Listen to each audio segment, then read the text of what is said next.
Good morning, students. Today we will discuss poem 3, A Tiger in the Zoo, written by Leslie Norris. This poem contrasts a tiger in the zoo with the tiger in its natural habitat. ये poem है contrast करती है, compare करती है एक tiger का जो कि जू में है, उसको कंपेयर करती है एक टाइगर जो कि उसके नेचुरल हैबिटेट में है, प्राकृतिक आवास में है, मीन्स फॉरेस्ट में है। The poem moves from the zoo to the jungle. जो पोएम है वो जू वाले टाइगर से जंगल वाले टाइगर की तरफ बढ़ती है। मीन्स पहले पोएम के फर्स्ट स्टेंजा में जो टाइगर जू में है उसका वर्णन है, उसके बाद जंगल फॉरेस्ट के, and back again to the zoo, और वापिस फिर से जू वाले टाइगर को रेफर करती है। Read the poem silently once. एक बार पोएम को साइलेंटली पढ़ें, मन में पढ़ें, एंड से which stanzas speak about the tiger in the zoo, और बताएं कि कौन से स्टेंजा हैं जिनमें टाइगर इन द जू का वर्णन है, and which ones speak about the tiger in the jungle, और कौन से स्टेंजा में टाइगर इन द जंगल को रेफर किया जा रहा है। Let's discuss the poem. He stocks in his vivid steps. Stocks means क्या? मूव स्लोली, साइलेंटली आगे बढ़ता है। In his vivid steps, vivid means क्या? क्लियर। स्टेप्स मीन्स क्या है? Bends on body. ही किसको रेफर करता है? टाइगर को, कि वह चलता है, वॉक करता है, walk in A silent manner, धीरे धीरे आगे बढ़ता है अपनी स्पष्ट धारियों के साथ, क्लियर धारियों के साथ। The few steps of his cage, कहाँ चलता है? कुछ ही कदम चल पाता है जो कि उसका केज है, जो उसका पिंजरा है उसमें। Because the length of the cage is not too much, ज्यादा अधिक लंबा पिंजरा नहीं है, इसलिए वह अपने पिंजरे की लेंथ तक थोड़े ही कदम चल पाता है। On pads of velvet quite. Pads means क्या है? Soft part under his feet, उसके पैरों के जो सॉफ्ट पार्ट हैं, गद्देदार जो उसके पैर हैं वेलवेट की तरह से, उनमें वो क्वाइटली, क्वाइट मीन्स क्या? साइलेंट, साइलेंटली आगे बढ़ता है। In is quiet rage, quiet silent, rage means क्या? एंगर, उसके बहुत ही साइलेंट एंगर में। साइलेंट एंगर में क्यों है tiger? Because he is bounded in the cage, पिंजरे में बंद है और वो कुछ कर नहीं सकता है। ही इज हेल्पलेस, हेल्पलेस है इसलिए वो क्वाइट रेज में है, शांत गुस्से में है। स्टूडेंट्स, फर्स्ट स्टेंजा में क्या कहा जा रहा है, किसका रेफरेंस दे रहा है पोइट हमें? The poet is talking about the tiger in the जू, जो टाइगर जू में है उसके बारे में बता रहा है। And he is telling the way in which the tiger is walking in the cage. यहाँ पर हमें वो तरीका बताता है जिस तरीके से टाइगर पिंजरे के अंदर ही मूव कर रहा है। कैसे मूव कर रहा है? कुछ स्टेप चलता है, अपने गद्देदार पैरों पर चलता है और शांत गुस्से में वो है। अब हम इस स्टेंजा की फिगर ऑफ स्पीच देखते हैं। सबसे पहले राइमिंग स्कीम।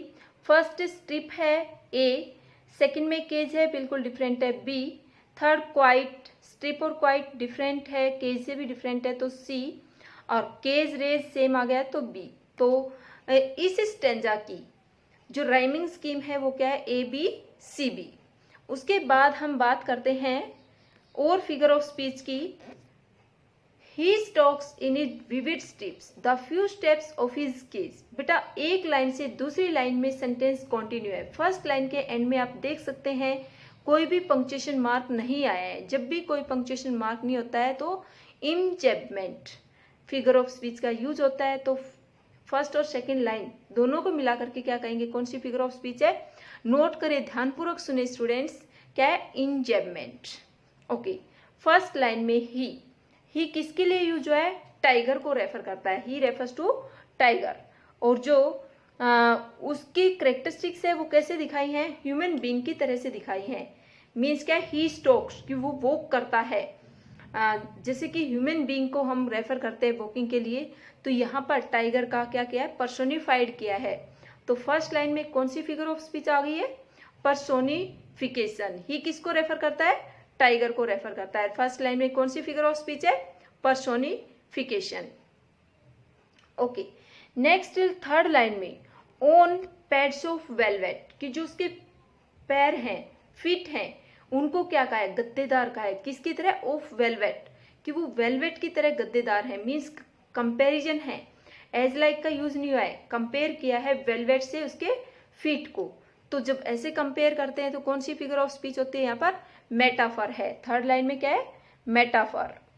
उसके बाद फोर्थ लाइन में आप देखेंगे कि क्वाइट रेज, दोनों अपोजिट वर्ड है। क्वाइट शांत और रेज एंगर, शांत गुस्सा, दोनों क्या है? अपोजिट वर्ड हैं। अपोजिट एडजेक्टिव के जो मीनिंग के जो वर्ड को यूज करते हैं तो कौन सी फिगर ऑफ स्पीच होती है? ऑक्सीमोरॉन। तो फोर्थ लाइन में कौन सी फिगर ऑफ स्पीच है? ऑक्सीमोरॉन पोइट ने यहाँ पर यूज किया है। बेटा कौन कौन सी फिगर ऑफ स्पीच आ गई एक बार फिर से रिपीट करते हैं। फर्स्ट लाइन में सबसे पहले फर्स्ट लाइन में ही का यूज करके पर्सोनिफिकेशन है। फिर फर्स्ट और सेकंड लाइन के बीच में कोई भी पंक्चुएशन मार्क नहीं है, दोनों कंटिन्यू है, तो कौन सी फिगर ऑफ स्पीच है? इंजेबमेंट है। उसके बाद थर्ड लाइन में ओन पैड्स ऑफ वेलवेट, कौन सी फिगर ऑफ स्पीच आ गई यहाँ पर? मेटाफर का पॉइंट ने यूज किया है। उसके बाद फोर्थ लाइन में quiet rage, quiet rage means क्या? अपोजिट मीनिंग के वर्ड हैं, तो कौन सी फिगर ऑफ स्पीच है? ऑक्सीमोरॉन है। और राइमिंग स्कीम क्या बन गई इस स्टेंजा की? इस स्टेंजा की राइमिंग स्कीम है A B C B. Okay, अब फर्स्ट स्टेंजा में कौन से टाइगर को रेफर किया है? कौन सा टाइगर है? टाइगर इन द जू। स्टेंजा नंबर 2 देखते हैं। ही should B lurking in shadow. Lurking means क्या है? हाइडिंग। ही फिर से टाइगर को रेफर कर रहा है कि उसे होना चाहिए कहां पर? लर्किंग। लर्किंग मीन्स क्या? हाइडिंग इन शेडो, छाया में छिपते हुए। Sliding through long grass, sliding means क्या? मूविंग, लंबी घास में मूव करते हुए, आगे बढ़ते हुए होना चाहिए। नियर द वाटर होल, जो वाटर होल है, वाटर रिसोर्स है, पानी का जो क्षेत्र है वहां पर उसको होना चाहिए। वेयर प्लम्प डियर पास, जहां पर की प्लम्प मीन्स क्या है? हेल्दी। प्लम्प मीन्स हेल्दी और चब्बी, जो मोटे मोटे डियर हैं जो वहां पर आते हैं उनको प्रे के लिए, शिकार के लिए उसको वहां पर छिपे हुए होने चाहिए। इन लाइनों में सेकंड स्टेंजा में पोइट कौन से टाइगर को रेफर कर रहा है? टाइगर इन द फॉरेस्ट, कि उसे तो होना चाहिए अपने आप को छाया में छिपाते हुए, बड़ी बड़ी घास में, लंबी लंबी घास में धीरे धीरे आगे बढ़ते हुए, जो वाटर होल है, जो पानी का पूल है उसके नजदीक जहां पर मोटे तगड़े डियर आते हैं, मीन्स उनकी शिकार के लिए उसे छिपके होना चाहिए। अब यहाँ पर भी फिगर ऑफ स्पीच की बात करते हैं बेटा। सबसे पहले वही क्या? Rhyming scheme. फर्स्ट में शेडो डिफरेंट साउंड है, सेकंड में ग्रास उससे भी डिफरेंट साउंड है। ए बी होल सबसे डिफरेंट है। सी पास, पास किससे राइम कर रहा है? ग्रास से, तो ग्रास और पास राइमिंग है तो बी। तो राइमिंग स्कीम क्या हो जाती है इस स्टेंजा की भी? A B C B. Okay, first line में फिर से पोइट ने टाइगर के लिए ही का यूज किया है, तो कौन सी फिगर ऑफ स्पीच आ गई है? Personification. Okay, personification figure of speech आ गई यहाँ पर। उसके बाद जो लाइन नंबर थर्ड है, line 3 4 sorry line number 2 3 and 4 start sliding through long grass near the water hole where plump deer pass. एक ही सेंटेंस है, ये अलग अलग लाइनें हैं, सेंटेंस एक है। जब इस तरह से होता है तो कौन सी फिगर ऑफ स्पीच होती है? इंजेबमेंट। तो यहाँ पर भी पोइट ने कौन सी फिगर ऑफ स्पीच का यूज किया है? इंजेबमेंट फिगर ऑफ स्पीच का यूज किया है। उसके बाद हम बात करें कि जो फर्स्ट लाइन है उसमें शुड और शेडो, उसके बाद स्लाइडिंग भी आता है, तो कौन सी फिगर ऑफ स्पीच कह सकते हैं यहाँ पर? Alliteration. Alliteration figure of speech का यूज भी हुआ है। अब who does he refer in the first line? He refers to the tiger. Where does the tiger in these lines? In this stanza where does the tiger? The tiger in this stanza is in the forest. What is he doing? He is lurking in the long grass. He is lurking in the shadow in long grass. For which thing he was lurking there? He is lurking there for his prey. Stanza number 3.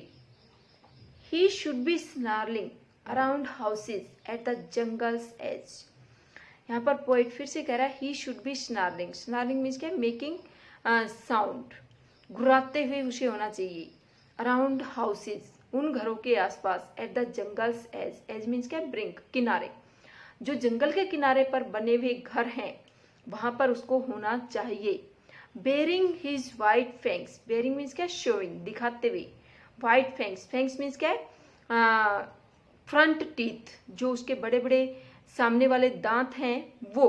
His clause, अपने पंजे। Terrorising the village, terrorising means क्या, frightening, डराते हुए। Village means क्या, villagers, गांव के लोगों को डराते हुए उसे होना चाहिए। यहाँ पर फिर से पॉइंट रेफर कर रहा है कि टाइगर को कहाँ होना चाहिए, फॉरेस्ट में होना चाहिए, उन घरों के आसपास होना चाहिए जो घर जंगल के किनारे बने हुए हैं। और क्या करते हुए होना चाहिए, अपने सफेद दांतों को दिखाते हुए, गुर्राते हुए, गांव वालों को डराते हुए उसको वहां पर होना चाहिए।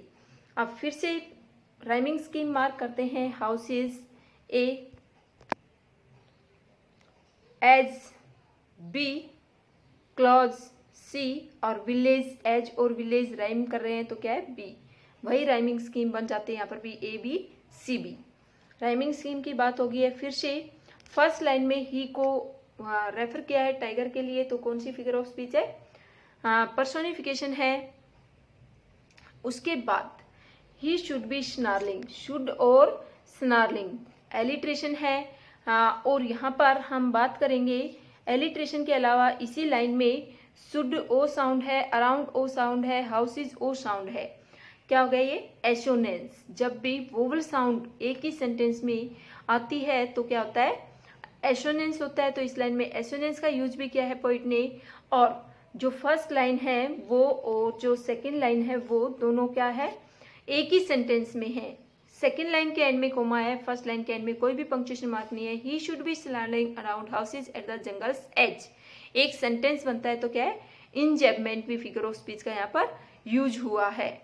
अब यहाँ पर हम बात करेंगे कॉन्सोनेंट्स की। देखिए बेटा, he is, S, fangs S और क्लॉज एस, ये क्या हो रहा है, क्या हो रहा है, रिपीट हो रहा है कॉन्सोनेंट का। कॉन्सोनेंट का जब इस तरह से रिपीट होता है, जब स्टार्टिंग इनिशियल वर्ड पे रिपीट होता है तो क्या होता है, एलिट्रेशन होता है। और जब एंड में या बीच में होता है तो क्या होता है, कॉन्सोनेंस होता है। ऊपर क्या था, एसोनेंस जो कि वोवल साउंड थी, और थर्ड लाइन में क्या है, कॉन्सोनेंस का यूज हुआ है। What does terrorizing means? Terrorizing means क्या, frightening. In this stanza, which tiger the poet is referring? Here the poet is referring the tiger in the forest. The poet wanted that the tiger should be in his natural habitat. He should be snarling around the houses which were at the edge of the forest. जंगल के किनारे बने हुए घरों के आसपास tiger को होना चाहिए स्नार्लिंग। स्नार्लिंग मीन्स क्या है बेटा, साउंड को रेफर कर रहा है। जब साउंड को रेफर करने वाले वर्ड आते हैं तो कौन सी फिगर ऑफ स्पीच होती है, ओनोमेटोपिया। तो यहाँ पर फर्स्ट लाइन में इस स्ट्रेंजा में पोइट ने क्या यूज किया है, ओनोमेटोपिया का यूज भी किया है। अब नेक्स्ट स्ट्रेंजा देखते हैं। But he is locked in a concrete cell. Concrete means क्या है, सेल मीन्स क्या है, स्मॉल रूम, कोठरी। और concrete made of brick and cement, cement और ईंटों से बनी हुई जो कोठरी है उसमें लोक्ड है कौन, tiger. But he is locked in a concrete cell, परंतु वह तो लॉक किया गया है। He is locked in a cage भी कह सकते हैं कि टाइगर है वो तो कहाँ पर है, पिंजरे में है, केज में है, एक कंक्रीट सेल में है, एक पक्की बनी हुई कोठरी में है। हिज स्ट्रेंथ बिहाइंड बार्स, उसकी जो स्ट्रेंथ है, he is helpless because he is behind bars, वह सलाखों के पीछे है। Stroking the length of the his cage, stroking means क्या है, वॉकिंग, और वह जो केज की लेंथ है सिर्फ वहीं तक मूव कर सकता है। Ignoring visitors, he is not paying any attention to the visitors, वह इग्नोर करता है, वह कोई भी अटेंशन नहीं देता है, कोई ध्यान नहीं देता है जो विजिटर्स वहां पर आते हैं उनकी तरफ। यहाँ पर पोइट हमें क्या बता रहा है इन लाइनों में कि टाइगर को होना कहाँ पर चाहिए, फॉरेस्ट में, परंतु वो कहाँ पर है, लॉक्ड है, ताले के अंदर है, कंक्रीट शेल में है, पक्की जो ईंटों की सीमेंट की बनी हुई दीवारें हैं, कोठरी है, उसमें बंद है। उसकी ताकत है वो कहाँ पर है, सलाखों के पीछे है। ही इज हेल्पलेस, वह केवल मूव कर सकता है, चलता है कहाँ तक, अपने पिंजरे की लंबाई तक, और जो आने जाने वाले हैं उनको इग्नोर करता है। क्यों इग्नोर करता है? Because he can't do anything, he is locked behind the bars. वह लॉक किया गया है, ताले के अंदर बंद है, सलाखों के पीछे है, तो उसकी ताकत है वो किसी काम की नहीं है, इसलिए वो इग्नोर करता है आने जाने वालों को। Which tiger is referred here? The tiger in the zoo. कौन से टाइगर को रेफर किया है पोइट ने यहाँ पर? Tiger in the zoo. Where is the tiger in these lines? Here the tiger is in the cage, is in the zoo. Where is his strength? Why he is helpless? He is helpless because his strength is behind the bars. What is the tiger doing? The tiger is walking to the length of his cage and ignoring the visitors. Visitors को ignore कर रहा है, सिर्फ जो length है पिंजरे की उसमें ही वो वॉक कर रहा है। Why he is ignoring the visitors? He is ignoring the visitors because he is helpless, he is behind the bars, he is locked up in the cage. Okay, let's discuss the figure of speech here. फिर से हम mark करते हैं rhyming scheme को। A shell, bars, B cage, C और visitors। Bars और visitors में similar है, अर्स तो B, A B C B. और कौन सी फिगर ऑफ स्पीच आई है यहाँ पर? Concrete cell. सी को यहाँ पर रिपीट किया है तो एलिट्रेशन है, बिहाइंड बार्स में भी एलिट्रेशन है। उसके बाद next stanza, he hears the last voice at night. The patrolling cars, patrolling means क्या है? गश्त पर होना। The cars, the police which is on the watch. गश्त पर है जो पुलिस या जो पेट्रोलिंग कार्स है उनकी आवाज़ों को वो सुनता है। रात्रि में लास्ट में जो आवाज़ आती है वो कौन सी आवाज़ है? पेट्रोलिंग कार्स की, जो पुलिस की गाड़ियां हैं जो कि गश्त पर हैं, वॉच पर हैं, उनकी आवाज़ सुनता है। एंड स्टेयर्स, स्टेयर्स मीन्स क्या था? घूर करके देखना। Looked intently with his brilliant eyes, brilliant means क्या? शाइनिंग, चमकदार आंखों से। At the brilliant stars, shining stars को वो अपनी चमकती हुई आंखों से देखता है। What, where is the tiger in the last 4 lines? The tiger in the zoo. He hears, he tiger को रेफर करता है कि वह सुनता है आखिरी आवाज रात्रि में, जो कि किसकी होती है? पेट्रोलिंग कार्स की होती है। जो पुलिस है जो कि वॉच पर है, गश्त पर है, उसकी कार्स की आवाज को सुनता है। वह स्टेयर करता है, घूर करके देखता है अपनी चमकती हुई आंखों से जो चमकते हुए सितारे उनको। क्यों देख रहा है वो उनको? Because he is helpless, he can't do nothing, he is behind the bars. वह सलाखों के पीछे है, वह कुछ नहीं कर सकता है, उसके पास कोई चारा नहीं है, सिर्फ वो स्टार्स को गेज कर सकता है, स्टार्स को ही घूर सकता है। Who does he refers in the first line? He refers to the tiger in the zoo. What does he hears at night? He hears the sound of the patrolling cars. What he stare with his brilliant eyes? He stares the shining stars with his brilliant eyes. Let's discuss the figure of speech rhyming scheme. A cars, B eyes, C और stars cars B, A B C B. Okay students, अब first line में जो ही है किसको refer करता है? Tiger को, तो वही पर्सोनिफिकेशन आ जाता है। ही हियर्स में एच रिपीट हो रहा है, दोनों में एच को रिपीट किया है, तो क्या है यहाँ पर? एलिट्रेशन का भी पोइट ने यूज किया है।